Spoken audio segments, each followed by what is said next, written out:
श्रीमद् भागवतम पहला स्कंद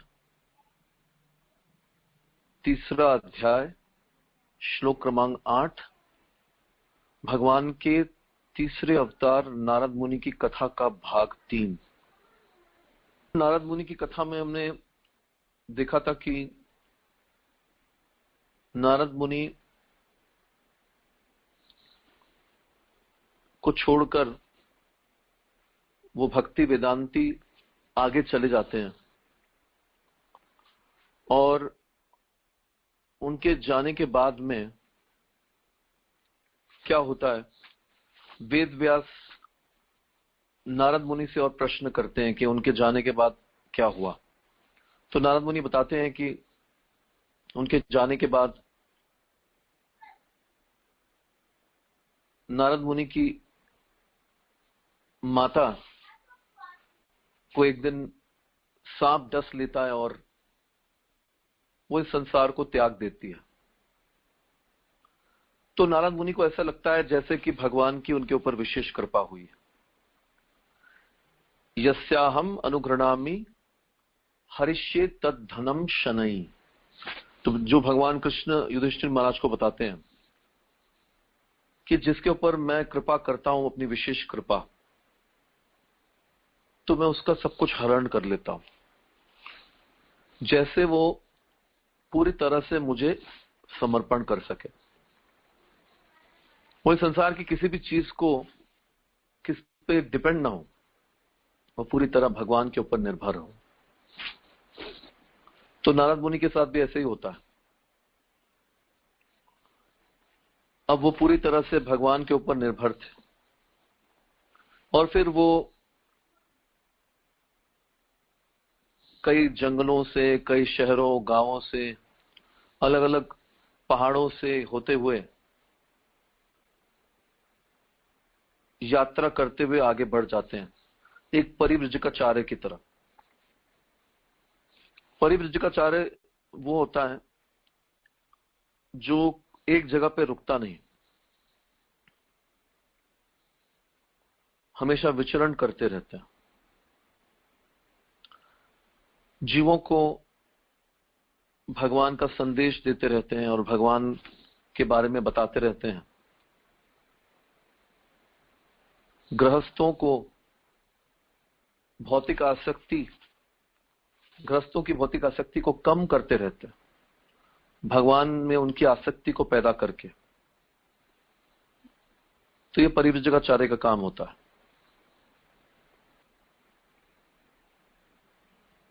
तो ऐसा नहीं है कि सिर्फ सन्यासी ही परिव्रजकाचार्य हो सकता है।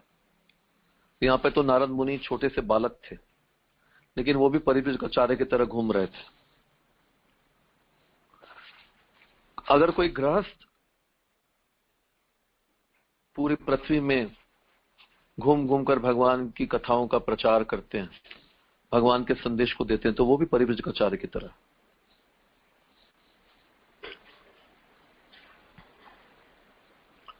परिश्रांतेन्द्रियात्माहं त्रटपरितो बुभुक्षितः स्नात्वा पीत्वा हृदय नद्या उपस्पृष्टो गतश्रमः।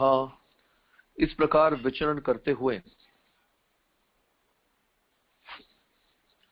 मैं तन तथा मन से थक गया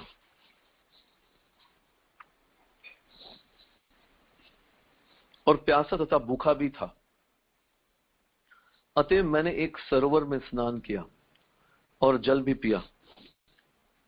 जल स्पर्श से मेरी थकान जाती रही। परिव्राजक को प्यास तथा भूख जैसी शरीर की आवश्यकताओं को गृहस्थों के द्वार पर भिक्षाटन करके नहीं, अपितु प्रकृति के उपहारों से पूरा करना चाहिए।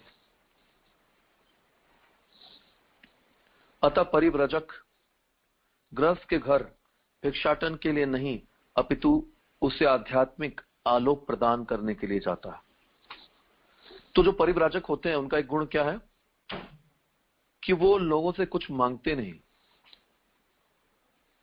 आजकल क्या हो गया है कि कई लोग जो है वो कथा करते हैं भगवान की और वो 25 लाख 50 लाख 1 करोड़ ऐसे कथा का चार्ज होता है। तो ये जो है परिव्राजक नहीं है, ये एक प्रोफेशन या बिजनेस बना दिया। इसलिए सनातन गोस्वामी हमारी परंपरा में जो आचार्य हैं वो बोलते हैं ऐसे कथाकारों से जो प्रोफेशनल बिजनेसमैन की तरह व्यापार कर रहे हैं भगवान के नाम पर, दूर रहना चाहिए। उनका कोई स्टैंडर्ड नहीं होता, न तो चार परंपरा में होते हैं और न ही उनको आचार्यों की जो तात्पर्य है, कमेंट्रीज है, उनके बारे में भी कुछ पता होता है। वो अपने मन में जो आता है वो कथा में बोलते रहते हैं, उल्टा सीधा कुछ भी। और ऐसी कथाओं को सुनने से किसी का भला नहीं होता, न ही उनका भला हुआ है, न किसी और का भला कर पाते हैं, और जस्ट एंटरटेनमेंट होता है। तो ये एंटरटेनमेंट करने वाली कथाएं जो है, इन लोगों से दूर रहना चाहिए। तो ये सारे लक्षण बताए हुए हैं कि परिव्रजक का किस प्रकार से होता है। तो वो लोगों को आध्यात्मिक आलोक प्रदान करने के लिए जाते हैं। मैं भी कई बार जब भारत में भ्रमण करता हूं तो कथा के दौरान या कथा के बाद में कई बार कुछ लोग आकर पूछते हैं कि आप कितना चार्ज लेते हो इस कथा करने का। तो उनको मैंने बोला कि एक ही चार्ज है, बस आप भगवान का नाम ले लो, बस आप भगवान के भक्त बन जाओ। तो अगर इसके लिए ही करना है तो फिर बेटर है कि व्यापार ही कर लें। जब यही करना था तो फिर परिव्रजकाचार्य क्यों बनना, फिर तो व्यापार ही कर लेना बेटर है। भक्ति सिद्धांत महाराज बोलते हैं अपने शिष्यों को कि हमको मंदिर के विग्रह को सिर्फ लोगों को दिखावे के लिए नहीं मंदिर बनाना, कि मंदिर बनाया, लोगों को दिखाया और लोग चढ़ावा डाल के जाएं। ये पर्पस नहीं है मंदिर का कि मंदिर को, विग्रह को देख रहे हैं लोग और दान करके जा रहे हैं और हम आराम से खा के आराम से पड़े हुए हैं। तो ये पर्पस नहीं है। भक्ति सिद्धांत महाराज बोलते हैं उससे अच्छा तो ये है कि रोड पे हम अगर बुआरी कर लेना, झाड़ू पोछा, वो ज्यादा बेटर है। तो ये पर्पस नहीं है परिव्रजकाचार्य का, ब्रह्मचारी का या सन्यासी का या प्रचार करने वाले का। ये पर्पस नहीं होना चाहिए। वो लोगों को आध्यात्मिक आलोक प्रदान करना चाहिए, लोगों का आध्यात्मिक ज्ञान देना चाहिए। उनका लक्ष्य यह होना चाहिए।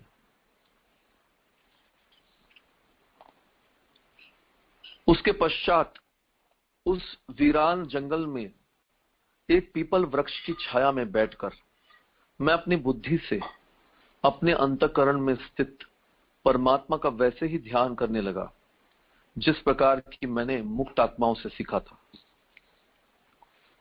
मनुष्य को अपनी निजी सनक के अनुसार ध्यान नहीं करना चाहिए। उसे प्रामाणिक गुरु के पारदर्शी माध्यम से, शास्त्रों के प्रमाण से तथा प्रत्येक हृदय में वास करने वाले परमात्मा के चिंतन में प्रशिक्षित अपनी बुद्धि के सही प्रयोग से भली भांति जानना चाहिए।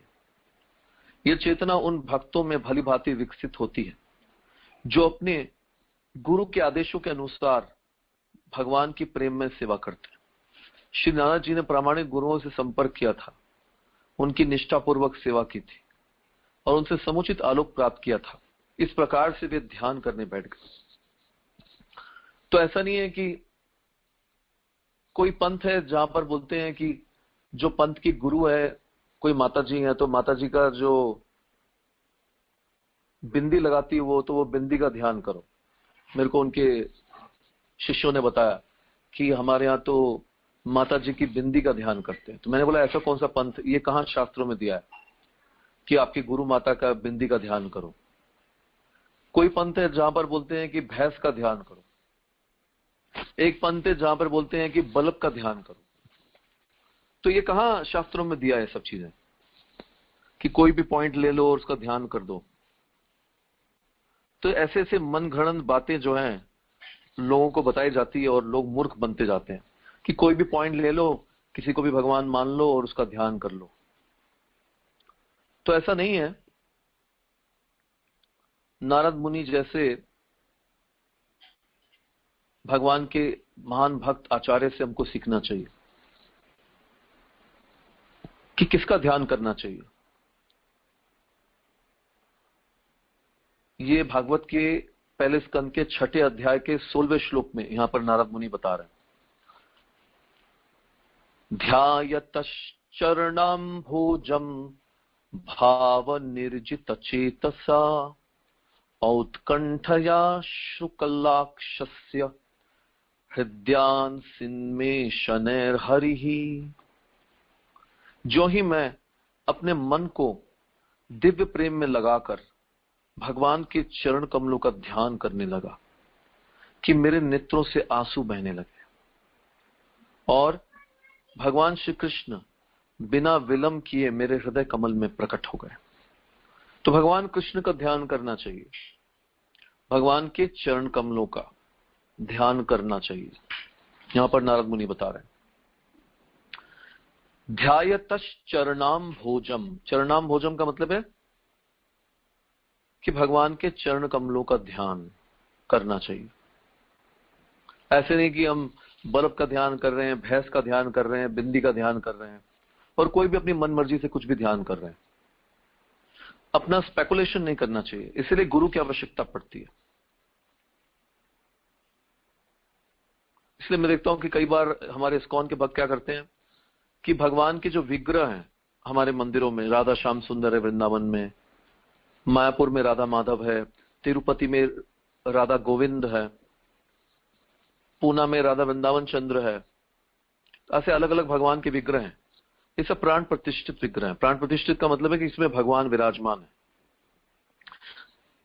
तो वो क्या करते हैं, भक्त लोग भगवान के चरणों से शुरू करते हैं। जब भगवान की माला का जप करते हैं हरे कृष्ण मंत्र का, तो भगवान के चरणों से हम दर्शन शुरू करते हैं, 2 चरणों से, फिर धीरे धीरे जांघों पे आते हैं, फिर जांघों के बाद में भगवान की नाभि कमर पे आते हैं, फिर छाती पे, फिर गले पे, और फिर चेहरे पे, फिर मस्तक पे और फिर सिर पे। तो ऐसे करके हम शुरू करते हैं नीचे से। तो शुरुआत चरणाम्बुज, भगवान के चरणों से ध्यान लगाना शुरू करते हैं। तो यही तरीका है। तो कई भक्त लोग ऐसे करते हैं, भगवान के दर्शन करते हुए, भगवान के सुंदर रूप के चरणों का दर्शन करते हुए, ध्यान करते हुए जप करते हैं। तो नारद मुनि ने भी ऐसे ही किया। भगवान के चरण कमलों का ध्यान जैसे वो करने लगे, उनकी आंखों में, नेत्रों से आंसू बहने लगे और भगवान कृष्ण बिना विलंब के उनके हृदय कमल में प्रकट हो गए। उनको हृदय में भगवान के दर्शन होने लगे, भगवान नजर आने लगे। तो भगवान को अंदर देखना, हृदय के अंदर देखना, या भगवान को अर्चा विग्रह के बाहर, बाहर जो भगवान का मंदिर में रूप है उसको बोलते हैं अर्चा विग्रह। अर्चा विग्रह के रूप में भगवान को देखना या अंदर देखना, कोई फर्क नहीं, दोनों एक ही है। इसी के बारे में मैं एक लीला बताता हूं प्रभुपाद जी की। एक बार क्या हुआ कि श्रील प्रभुपाद जी लंदन में थे। तो लंदन में उनको लंदन का इस्कॉन मंदिर की स्थापना करनी थी भगवान के विग्रह की। तो बहुत ही जल्दी से भारत से भगवान के, राधा कृष्ण के विग्रह मंगाना मुश्किल था। तो प्रभुपाद जी ने अपने शिष्यों से पूछा कि पता करो कि यहां पर कोई इंडियन सोसाइटी है क्या, कोई इंडियन सोसाइटी का अगर कोई हेड है तो उनके पास में कोई विग्रह है क्या। तो भक्तों ने पता किया कि कोई इंडियन सोसाइटी है जिनके कोई हेड है, जिनके पास में भगवान का विग्रह है, राधा कृष्ण का। तो प्रभुपाद जी बोले कि मुझे ले चलो वहां पर। तो प्रभुपाद जी को ले गए वहां पर और प्रभुपाद जी उनके हालचाल के बारे में पूछने लगे, उनके घर वालों के बारे में, उनके बारे में। भगवान के विग्रह को उन्होंने प्रणाम तक नहीं किया। तो सब डिवोटी सब हैरान हो रहे थे कि क्या हो रहा है, प्रभुपाद ने इनको प्रणाम भी नहीं किया भगवान को, और इनके घर वालों के बारे में सब पूछ रहे हैं। तो वो बोलने लगे कि भगवान के इस विग्रह में कहीं पे राधा रानी की कहीं पे उंगली में थोड़ा सा टूटी हुई है कुछ, तो उसके कारण ये विग्रह को मैंने अभी तक स्थापित नहीं किया है। तो मैं सोच रहा हूं कि मैं कुछ समय के बाद में मैं इस विग्रह को दूंगा। तो प्रभुपाद जी ने उनको जैसे तैसे कन्विंस किया विग्रह के लिए, और फिर अपने शिष्यों से कहा कि आप इस विग्रह को ले लो। और जब विग्रह को लेकर गए तो बीच रास्ते में प्रभुपाद जी ने गाड़ी को रुकवाया, और गाड़ी को रुकवाने के बाद में श्रील प्रभुपाद मंत्रों के द्वारा भगवान को आमंत्रित करने लगे, निमंत्रण देने लगे। इसको बोलते हैं प्राण प्रतिष्ठा। भगवान के शुद्ध भक्त मंत्रों को चैंट करके भगवान को आमंत्रित करते हैं, और भगवान के धाम से उस मूर्ति में प्रकट हो जाते हैं। इसी को बोलते हैं प्राण प्रतिष्ठा। तो प्रभुपाद जी ने भगवान को आमंत्रित किया और भगवान उस विग्रह में आ गए। और जैसे भगवान आए तो प्रभुपाद जी की आंखों से आंसू निकलने लगे गाड़ी के अंदर ही। और फिर प्रभुपाद जी ने सबको बोला कि अब राधा कृष्ण को प्रणाम करो, भगवान को प्रणाम करो। तो सब लोग जो है फिर भगवान को प्रणाम करने लगे। तो हमने देखा कि इसके पहले वो मूर्ति थे, जैसे कोई पत्थर की मूर्ति होती है, लेकिन जब कोई शुद्ध भक्त मंत्रों द्वारा इसकी प्राण प्रतिष्ठा कर देते हैं, जैसे प्रभुपाद जी ने की, जब भगवान उसमें आ जाते हैं तो भगवान के शुद्ध भक्त देख सकते हैं कि उसमें भगवान है मौजूद।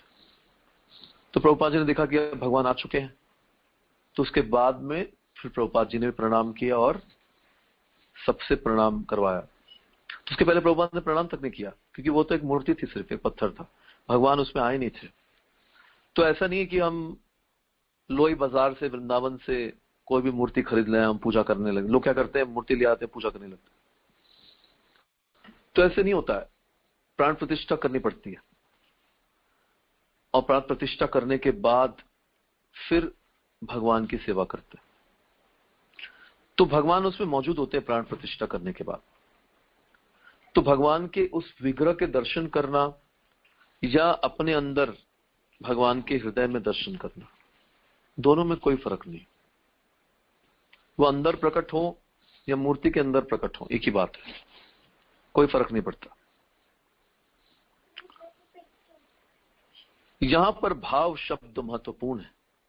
यह भाव अवस्था तब प्राप्त होती है जब भगवान के लिए दिव्य प्रेम होता है। प्रारंभिक अवस्था श्रद्धा कहलाती है और भगवान के प्रति चाह कहलाती है। इस चाह को बढ़ाने के लिए मनुष्य को शुद्ध भक्तों की संगति करनी चाहिए। तीसरी अवस्था भक्ति की विधि विधानों का अभ्यास करना, भजन क्रिया। इससे सारी आशंकाएं दूर हो जाती है और भक्ति पथ में अवरोध उत्पन्न करने वाली सारी व्यक्तिक त्रुटियां हट जाती है। जब सारी आकांक्षाएं, आशंकाएं या व्यक्तिक त्रुटियां दूर हो जाती हैं तो दिव्य तत्व में आदर्श श्रद्धा होती है।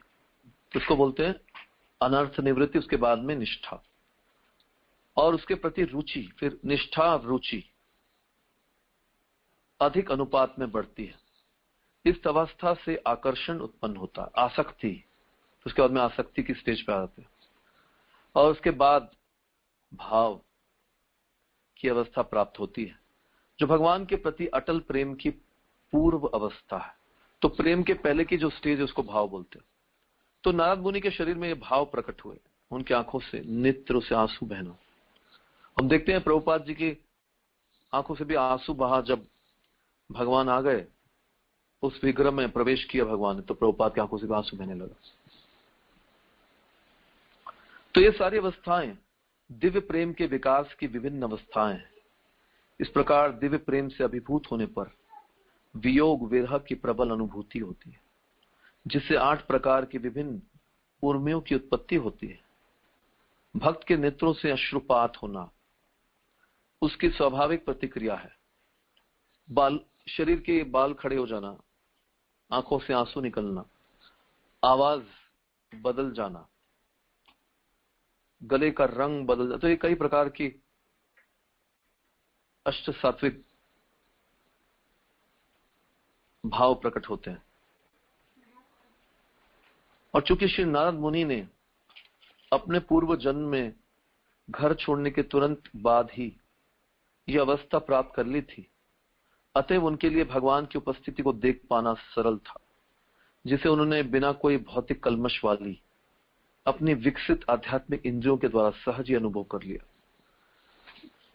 क्योंकि नारद मुनि की उम्र बहुत कम थी और 5 साल की उम्र में ही उनको शुद्ध भक्तों का, भागवतों का संग मिला, और उनके संग के कारण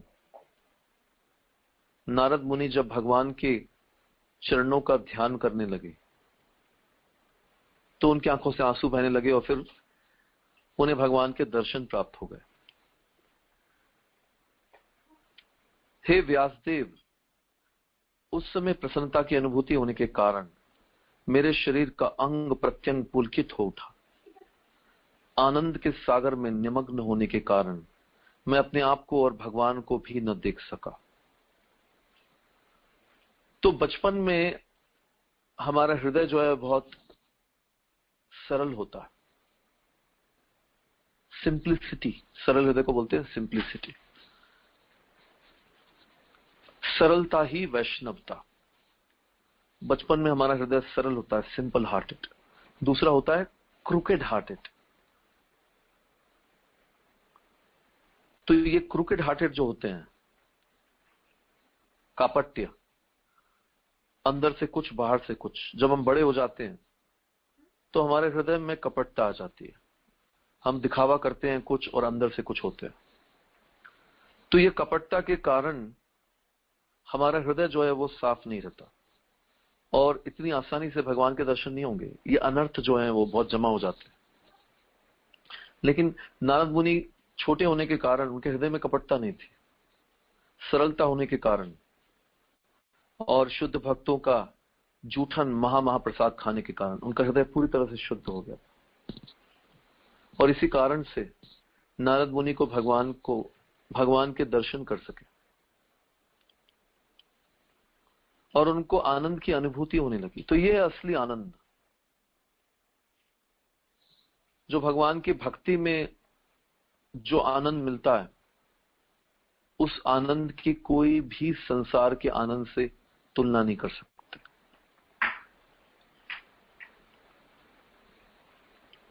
प्रेम जो है आनंद का सागर है। भाव जो है उस सागर की बूंद है। भाव आध्यात्मिक आनंद के सागर की एक बूंद है और प्रेम जो है वो सागर है। तो भौतिक संसार का जो आनंद है उसकी तो कोई गिनती नहीं है कहीं से कहीं तक। तो आनंद की कैटेगरी में वो आता ही नहीं, इसलिए उसको चपल सुख कहा गया, टेम्पररी हैप्पीनेस जो टिकता नहीं। रूपम भगवतो यत्तन्मनः कांतम शुचापहम अपश्यन् सहस्तोस्थे वैकल्लव्याहुर्मना इव। भगवान का दिव्य रूप जैसा कि वह है, मन की इच्छा को पूरा करता है और समस्त मानसिक संतापों को तुरंत दूर करने वाला है। अतः उस रूप के खो जाने पर मैं व्याकुल हो उठा, जैसा कि प्राय अपने अभिष्ट को खो जाने पर होता है। तो फिर क्या हुआ कि पहले तो उनकी आंखों से आंसू निकलने लगे, फिर भगवान का सुंदर रूप उनके हृदय कमल में प्रकट हुआ और फिर वो प्रसन्नता की अनुभूति के कारण उनका शरीर का अंग प्रत्यंग पुलकित हो उठा और वो आनंद के सागर में निमग्न हो गए। और फिर वो रूप जो उन्होंने भगवान का अपने हृदय में देखा था, तो वो रूप जो है उनके सामने से गायब हो गया। तो जब कोई चीज, संसार की सबसे उत्तम चीज हमको मिल जाती है, भगवान का रूप या भगवान की भक्ति, सबसे बड़ा आनंद, आनंद का सागर मिल गया, तो अगर वो खो जाए, घूम जाए, तो हम बहुत व्याकुल हो उठेंगे। तो नारद मुनि का भी यही हाल हुआ। वो बहुत ही व्याकुल हो उठ गए, उठकर खड़े हो गए अपने ध्यान से। जैसे कोई प्रेमी और प्रेमिका, अगर प्रेमिका के सामने अगर प्रेमी आ जाए तो उसके आनंद की कोई सीमा नहीं होती। लेकिन जैसे ही अगर वो प्रेमी गायब हो जाए, चले जाए छोड़कर, तो वो व्याकुल हो उठती है और उसका विरह बढ़ जाता है। नारद मुनि ने अनुभव किया कि भगवान रूप विहीन नहीं है, लेकिन उनका रूप हमारे भौतिक अनुभव के सभी रूपों से सर्वथा भिन्न होता है। हम जीवन भर इस भौतिक जगत में विभिन्न रूपों को देखते रहते हैं। भगवान ने हमको ये दो आंखें दी हैं, तुम संसार के अलग अलग रूपों को देखते रहते हैं। प्रकृति के सुंदर फूलों को, प्रकृति की सुंदरता को देखते रहते हैं। पुरुष स्त्री को, स्त्री पुरुष को, अलग अलग प्रकृति की देनों को हम देखते हैं, सुंदरता को देखते हैं, विभिन्न रूपों को हम देखते रहते हैं। लेकिन ऐसा कोई भी रूप नहीं है इस संसार में जो मन को पूरी तरह तुष्ट करे, शांत करे। हमारे मन की अशांति को दूर करने वाला एक भी रूप ऐसा नहीं है। तो जैसे हम भगवान के दिव्य रूप को देखते हैं, तो उस रूप को देखते ही मन पूरी तरह से शांत हो जाता है। और वो रूप देखने के बाद में फिर और किसी रूप को देखने का मन नहीं करता, या और किसी रूप में आसक्ति या आकृष्ट नहीं होते। इतना सुंदर रूप है।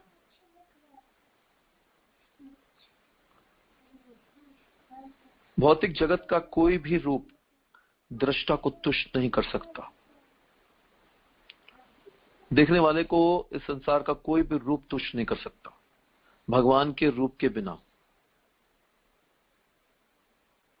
भगवान रूप विहीन है या निराकार है, इसका यही अर्थ होता है कि उनका कोई भौतिक रूप नहीं होता।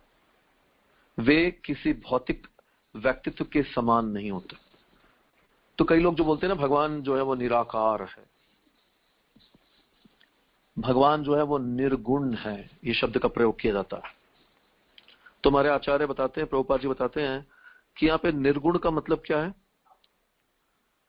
कि बिना भौतिक गुणों के उनके अंदर ये तीनों गुण नहीं होते, सतोगुण, रजोगुण, तमोगुण। वे शुद्ध सत्व में रहते हैं। उनके ऊपर इन तीनों गुणों का प्रभाव नहीं होता। उनका रूप इन तीनों गुणों से नहीं बनता। भगवान का रूप जो है भौतिक नहीं है। भगवान का रूप जो है वो आध्यात्मिक रूप है, भौतिक संसार के लोगों की तरह नहीं। आध्यात्मिक जीवों के रूप में भगवान के उस दिव्य रूप से संबंधित होने के कारण हम सभी जन्म जन्मांतर भगवान के उसी रूप को खोजते रहते हैं। तो हम जो है भगवान के अंश है। ममई वांशो जीवलोके जीवभूत सनातन मनष्टानि इंद्रियाणि प्रकृति स्थानी करशति। भगवान गीता में बताते हैं कि ये सारे जीव मेरे अंश हैं, सारे लोकों में। तो भगवान के अंश होने के कारण हम भगवान के सुंदर रूप को खोजते रहते हैं और प्रकृति के, संसार के अलग अलग रूपों को देखते रहते हैं, लेकिन मन तुष्ट नहीं होता। नारद मुनि को इसकी झलक मिली थी, लेकिन उसे दोबारा न देखकर वे विकल हो उठे और उसे ढूंढने के लिए सहसा उठ खड़े हुए। तो जब वो सुंदर रूप नारद मुनि के सामने प्रकट हुआ और वो गायब हो गया, तो नारद मुनि सहसा उठ खड़े हुए और उसे ढूंढने लगे। परीक्षित महाराज के ऊपर और पांचों पांडवों के ऊपर 6 ब्रह्मास्त्र छोड़े थे। अश्वत्थामा ने।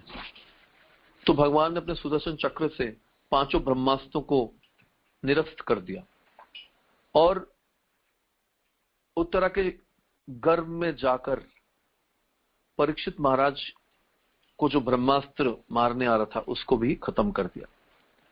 तो परीक्षित महाराज ने भगवान कृष्ण का सुंदर रूप के दर्शन किए जब माता के गर्भ में थे।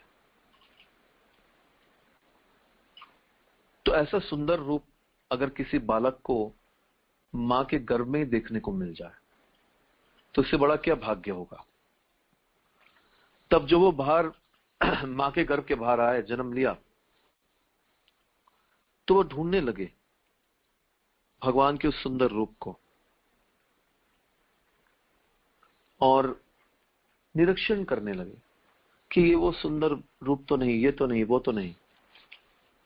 परीक्षा लेने लगे अलग अलग रूपों की, क्या वो रूप तो नहीं जो मैंने मां के पेट में देखा था। तो इसलिए उनका नाम पड़ा परीक्षित, जो परीक्षण कर रहे हैं अलग अलग रूपों का, जो रूप उन्होंने भगवान का दर्शन किया मां के गर्भ में। तो ऐसा रूप उनको मिला ही नहीं कहीं। हम जन्म जन्मांतर जिस रूप की खोज करते हैं वह नारद मुनि को मिल गया था, अतएव उसका अदृश्य होना निश्चित ही उनके लिए आघात पहुंचाने वाला था। दिद्रक्षुस्तदहं भूया प्रणिधाय मनोहृदि वीक्षमानो अपि नापश्यम अभितृप्त इवातुरा।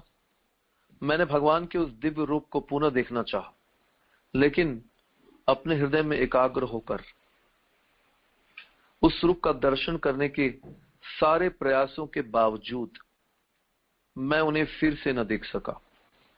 इस प्रकार असंतुष्ट होने पर मैं अत्यधिक संतप्त हो उठा।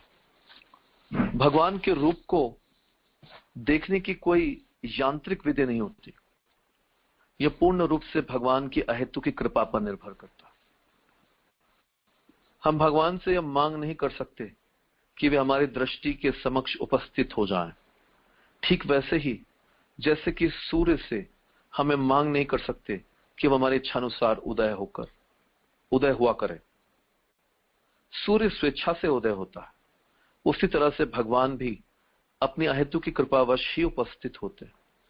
तो भगवान से हम मांग नहीं कर सकते कि भगवान आप मेरे सामने प्रकट हो जाओ, हे कृष्ण हो राधा रानी मेरे सामने प्रकट हो जाओ।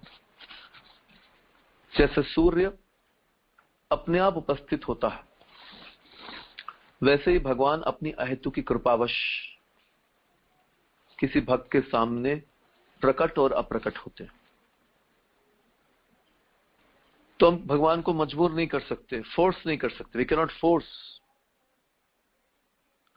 मनुष्य को चाहिए कि उपयुक्त अवसर की प्रतीक्षा करे और भगवान की भक्तिमय सेवा के लिए अपने नियत कर्म करता रहे।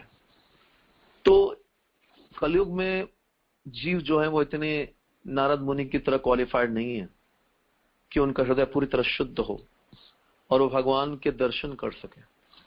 तो इसलिए कलयुग में भगवान जीवों पर कृपा करने के लिए 2 प्रकार से प्रकट होते हैं। कलिकाले नाम रूपे कृष्ण अवतार। कलिकाले नाम रूपे कृष्ण अवतार। कलयुग में भगवान नाम के रूप में अवतार लेकर आते हैं। हरे कृष्ण कृष्ण कृष्ण हरे हरे, हरे राम राम राम हरे हरे। तो जब इस मंत्र का जप करते हैं हम, तो इसको ध्यान से सुनना चाहिए। तो कान भी एक इंद्रिय है, सबसे स्ट्रॉन्ग, सबसे तेज इंद्रिय है। तो इसके माध्यम से हम भगवान को देख सकते हैं ध्वनि के रूप में। इसको बोलते हैं श्रोत्र चक्षु। कान भी चक्षु की तरह। जब कोई व्यक्ति घर में सोता रहता है और उसके घर में चोर आता है, और अगर चोर कोई आवाज करता है तो व्यक्ति सोया हुआ है तो आंखें तो देख नहीं पाती, लेकिन कान 24 घंटा चालू रहते हैं। कान कभी काम करना बंद नहीं करते, तो कान सुन लेते हैं और वो आवाज सुनकर चोर को पकड़ लेता है। तो कान जो है वो चक्षु की तरह है, श्रोत्र चक्षु। कान के द्वारा हम सुन सकते हैं, सुन के हम समझ जाते हैं कि कौन है। तो श्रोत्र चक्षु से हरे कृष्ण मंत्र के माध्यम से भगवान को देख सकते हैं। और दूसरे अवतार भगवान के हैं, उसको बोलते हैं अर्चा विग्रह। जो मैंने बताया भगवान का विग्रह, ऐसा विग्रह जिसकी प्राण प्रतिष्ठा की गई हो। तो प्राण प्रतिष्ठित विग्रह के अंदर भी भगवान साक्षात प्रकट रहते हैं। तो उन विग्रह को देखकर हम भगवान के दर्शन कर सकते हैं। तो क्योंकि भगवान को पता है कि कलयुग के जीव जो है वो इतने क्वालिफाइड नहीं कि मेरा आध्यात्मिक रूप का दर्शन कर सके, तो वो पत्थर की बनी हुई मूर्ति या मेटल की बनी हुई मूर्ति, अष्टधातु की बनी हुई मूर्ति के अंदर प्राण प्रतिष्ठा के द्वारा उसमें प्रकट हो जाते हैं और अपने विग्रह के द्वारा, उसको बोलते हैं अर्चा विग्रह, अर्चा विग्रह के द्वारा कलयुग के जीवों को दर्शन देते हैं। तो इसलिए भगवान के दर्शन दो प्रकार से हम कर सकते हैं, भगवान के नाम के रूप में और भगवान के अर्चा विग्रह के रूप में। भगवान के नाम के अंदर ही भगवान का रूप और भगवान की लीलाएं छुपी होती है। श्री नाम स्मरिले रूपा ऐसे संगे संगे, रूप नाम भिन्न नाहे नाचे नाना रंगे।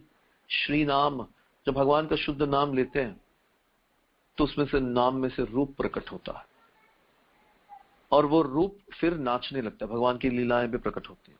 तो भगवान का रूप और लीलाएं सब भगवान के नाम में छुपी हुई है। तो सब कुछ है भगवान के नाम के अंदर। तो रूप नाम जो है वो भिन्न ना ही, वो अलग नहीं होता, वो सेम एक ही हो जाता है। नाम रूप बन जाता है, नाम लीला बन जाता है, लीला में और रूप में बदल जाता है नाम। तो ये भगवान का नाम है हरे कृष्ण महामंत्र, जो कलयुग का सबसे बड़ा मंत्र, सबसे सारे मंत्रों का राजा है, सारे मंत्रों का राजा, महामंत्र।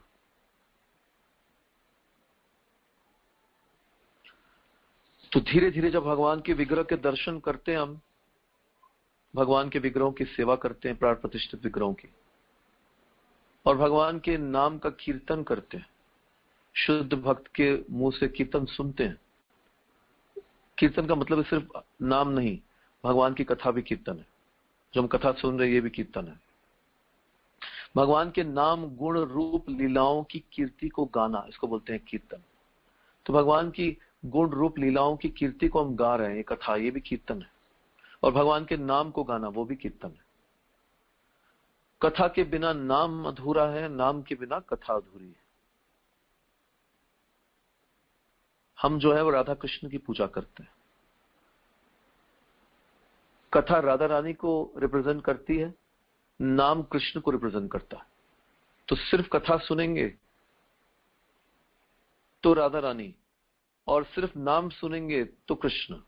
तो इसलिए हम नाम और कथा दोनों सुनते हैं, राधा कृष्ण दोनों की भक्ति करते हैं। इसलिए हमारे सारे मंदिरों में राधा कृष्ण के विग्रह होते हैं। शक्ति के बिना शक्तिमान नहीं, शक्तिमान के बिना शक्ति नहीं। तो राधा रानी अकेले नहीं, कृष्ण अकेले नहीं, हम राधा कृष्ण की दोनों की पूजा करते हैं। कोई भी मंत्र शक्ति शक्तिमान के साथ मिलकर ही बनता।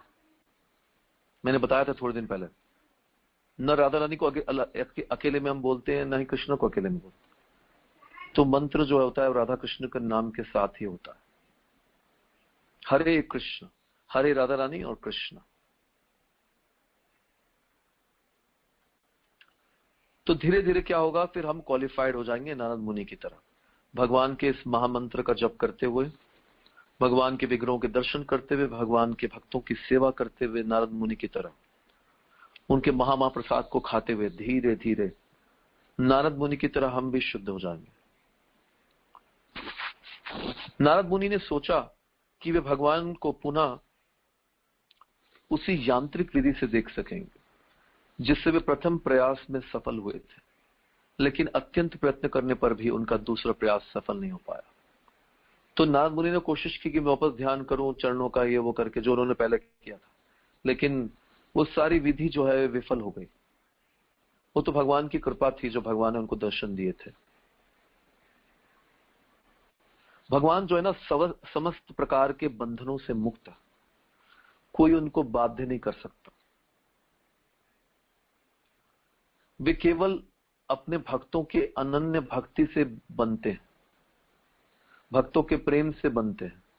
जैसे यशोदा माता ने भगवान कृष्ण को दामोदर लीला में बांध दिया था।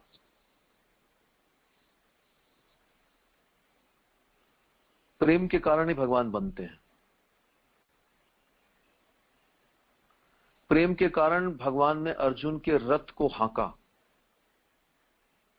प्रेम के कारण ही यशोदा के द्वारा भगवान बांधे गए। तो प्रेम से भगवान सब कुछ कर सकते हैं। वे न तो हमारी इंद्रियों द्वारा दृश्य हैं, न अनुभव गम्य है। वे जब भक्ति में सेवा के निष्ठावान प्रयास से प्रसन्न होते हैं और जब चाहते हैं तब स्वेच्छा से ही दिखते हैं। तो भगवान की जब स्वेच्छा होती है तब वो बनते हैं, जब उनकी इच्छा होती है तभी वो लोगों के सामने प्रकट होते हैं। भगवान के ऊपर हम कंट्रोल नहीं कर सकते। इसलिए ब्रह्मा जी बोलते हैं, ईश्वरः परमा कृष्ण सच्चिदानंद विग्रह अनादिरादिर गोविंद सर्व कारण कारणम। ईश्वरः परमा कृष्ण, ईश्वरः परमा, सारे ईश्वर। ईश्वर का मतलब है कंट्रोलर। तो जितने भी देवता हैं ये सब ईश्वर हैं, कंट्रोल करते हैं एक एक डिपार्टमेंट को। तो ब्रह्मा बोल रहे हैं ईश्वरों के भी ईश्वर कौन है? कृष्ण। कल एक माता जी ने प्रश्न किया कि नारायण से कृष्ण आए या कृष्ण से नारायण। तो यहाँ पे ब्रह्मा जी बता रहे हैं कि सब कंट्रोलरों के भी कंट्रोलर जो है वो कृष्ण है। तो अगर नारायण होते सारे कंट्रोलरों के कंट्रोलर तो वो नारायण का नाम लेते, लेकिन ब्रह्मा क्या बोल रहे हैं? ईश्वरः परम कृष्ण। सारे ईश्वरों का ईश्वर कौन है? कृष्ण। सच्चिदानंद विग्रह अनादिरादिर गोविंद। फिर वापस बोल रहे हैं गोविंद। गोविंद कृष्ण का नाम है। सर्व कारण कारणम, सारे कारणों के कारण। इसका मतलब है कि नारायण नहीं है सर्व कारण कारणम, कृष्ण। यहां पर कृष्ण शब्द है। तो कृष्ण ही सर्व कारण कारणम है। नारायण के भी कारण जो है वो कृष्ण। ब्रह्म संहिता में एक और श्लोक आता है जिसमें बताया गया है कि कैसे नारायण के भी कारण कृष्ण है। तो श्लोक आता है जिसमें बताया है कि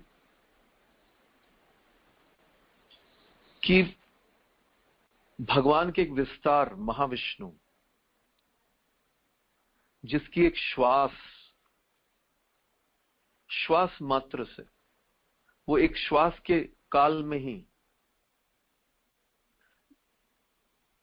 यस्य निस्वसित कालम अथावलंब्या जीवंति लोम विलजा जगदंड नाथा विष्णुर महान स एव कला विशेषो गोविंदमादि पुरुषम तमहम भजाम।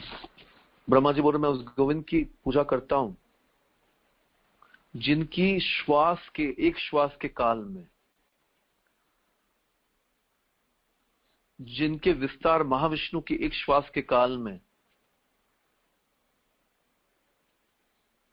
ब्रह्मा जी मर जाते। ब्रह्मा बोलते मैं मर जाता हूं। कई ब्रह्मांड प्रकट होते हैं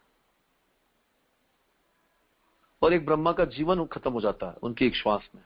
और ये महान महाविष्णु, उनकी सिर्फ कला है। कला का मतलब होता है विस्तार का विस्तार। उस गोविंद की एक कला मात्र है ये महाविष्णु। तो अगर ऐसा होता तो ऐसा क्यों बोलते ब्रह्मा? तो ये नारायण महाविष्णु ये सब भी भगवान कृष्ण का ही विस्तार ब्रह्मा जी बता रहे हैं।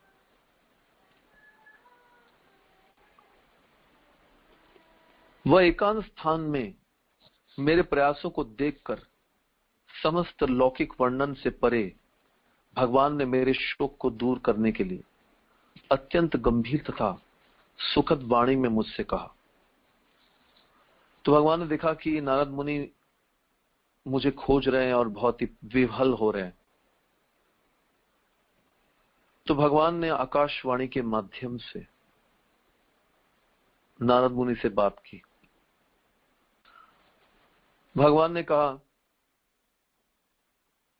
हंतास्मिन् जन्मभि हंतास्मि मिन् जन्मनि भवान् मां द्रष्टुम इहार्हति अविपक्व कषायाणाम दुर्दशोर अहम कुयोगिनाम। भगवान ने कहा, हे नारद, मुझे खेद है कि तुम इस जीवन काल में अब मुझे नहीं देख सकोगे। जिनकी सेवा अपूर्ण है और जो समस्त भौतिक कल्मश से पूर्ण रूप से मुक्त नहीं, वे मुश्किल से ही मुझे देख पाते हैं। तो भगवान बताते हैं कि जो पूरी तरह से मेरी सेवा में नहीं लगे हैं और जो पूरी तरह से भौतिक कल्मशों से मुक्त नहीं, वो मुश्किल से मुझे देख पाते हैं। तो जब तक कि हमारी पूरी अनर्थ निवृत्ति नहीं होगी, तब तक कि हम निष्ठा के स्टेज पर नहीं आएंगे, और निष्ठा के स्टेज में भगवान के दर्शन होते हैं। तो जब तक कि हृदय पूरी तरह से कल्मश मुक्त नहीं होगा, तब तक कि भगवान के दर्शन होना संभव नहीं। तब तक कि हमको भगवान का संग भगवान के नाम के रूप में करना चाहिए, हरे कृष्ण मंत्र के माध्यम से, और भगवान के विग्रह के दर्शन करने चाहिए। प्रभुपाद जी को यूरोप कंट्री में एक माता जी बोलती है कि मैं भगवान को देखना चाहती हूं, क्या आप दिखा सकते हो? तो प्रभुपाद जी पूछते हैं उनसे कि क्या तुम तैयार हो देखने के लिए?